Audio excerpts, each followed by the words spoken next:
சிவாய நம. அனைவருக்கும் வணக்கம். உமையொரு பாகன் யூடியூப் சேனலுக்கு உங்களை அன்போடு வரவேற்கிறேன். உங்கள் ஆதரவை என்றும் நாடும் உங்கள் லட்சுமி. நம்ம பெரிய புராணத்துல வர 63 நாயன்மார்களை பத்தி வரிசையா பார்த்துட்டே வரோம். இன்னைக்கு நம்ம பார்க்கக்கூடிய நாயன்மார் நேச நாயனார். சுந்தரமூர்த்தி நாயனார் இவரை பற்றி பாடும்போது நேசனுக்கும் அடியேன் என்று போற்றி வணங்கி பாடியுள்ளார். இப்படிப்பட்ட சிறப்பு வாய்ந்த நம்மோட நேச நாயனார் பிறந்த தலம் காம்பிலி. இவர் நெசவு தொழில் செஞ்சிட்டு இருந்திருக்காரு.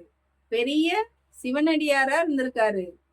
தன்னுடைய மனம், வாக்கு, காயம் இந்த மூன்றாலையும் சிவபெருமானையே தொழுது வழிபட்டிருக்காரு.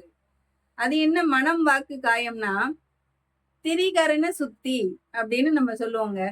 திரிகரணங்கள்னா 3 கரணங்கள். திரினா 3, கரணம்னா உறுப்பு.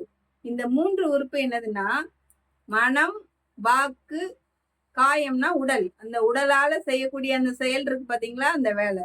அப்போ நம்மோட நேச நாயனார் என்ன பண்ணியிருக்காருன்னா தன்னுடைய மனசால எந்த நேரமும் சிவபெருமானையே நினைச்சு சிவபெருமானுடைய திருவடிய தன்னுடைய மனசுல வச்சிருந்திருக்காரு. அடுத்தது வாக்கு, அதாவது நம்ம சொல்றோம்ல அந்த பேச்சு, எந்த நேரமும் சிவாய நம அப்படிங்கிற 5 எழுத்து மந்திரத்தையே சொல்லிட்டு இருந்திருக்காரு நம்மோட நேச நாயனார். அடுத்தது காயம், அவருடைய காயம்னா உடம்பு. இந்த உடம்பால அவர் என்ன பண்ணாரு அப்படின்னா நெசவு தொழில் செஞ்சாரு இல்லையா, அந்த நெசவு தொழில் செய்யும் போது சிவனடியார்களுக்கு மேலாடையும் கோவணமும் கொடுத்து எல்லா அடியார்களையும் சிவமாகவே பாவிச்சு வணங்கியிருக்காரு நம்மோட நேச நாயனார். நம்மோட நேச நாயனாருடைய வரலாறு ரொம்ப சின்ன வரலாறு தாங்க. இருந்தாலும் மனசாலையும் வாக்காலையும் காயத்தாலையும் எந்த நேரத்திலையும் சிவபெருமான நினைக்கிறதுங்கிறது எவ்வளவு பெரிய விஷயங்க. அவர் நெசவு தொழில் செஞ்சாலும் அந்த தொழிலின் மூலமா கிடைக்கக்கூடிய அந்த துணிகளை தச்சு அதையும் அவங்களுக்கே கொடுத்திருக்காரு சிவனடியார்களுக்கு. அப்போ சிவனடியார்களுக்கு ஒரு பொருளை கொடுப்பதின் மூலமா அது சிவபெருமானையே போய் சேருது அப்படின்னு மனசுல நம்பிக்கை உள்ளவரா இருந்திருக்காரு நம்மோட நேச நாயனார். இப்படியே திரிகரண சுத்தியால எந்த நேரமும் சிவபெருமானையே சிந்திச்சிட்டு இருந்த நம்மோட நேச நாயனார் இறுதியில் முத்தியடைந்தார். நம்ம 63 நாயன்மார்களையுமே எடுத்து பார்த்தோம் அப்படின்னா எந்த நாயன்மாரும் யாரை பார்த்தும் ஒருத்தருக்கு ஒருத்தர் காப்பி அடிக்கவே இல்லை.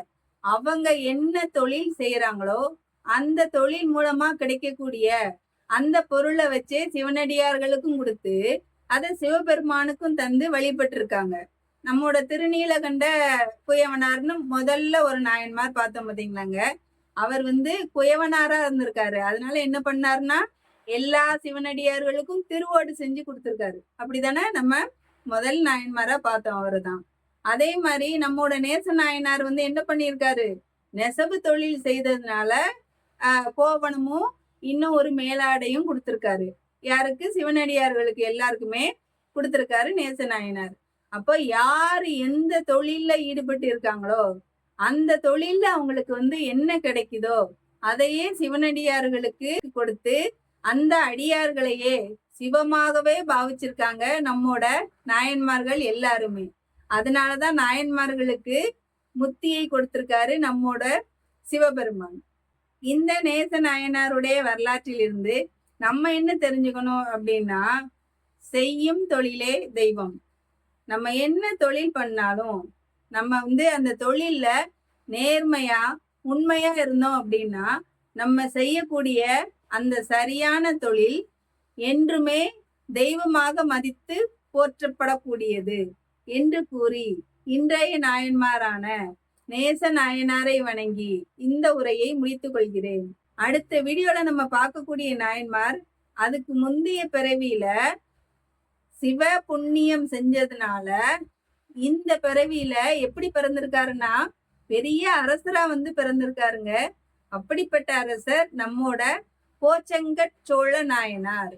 அவரை பற்றி அடுத்த வீடியோவில் பார்க்கலாம். நன்றி, வணக்கம்.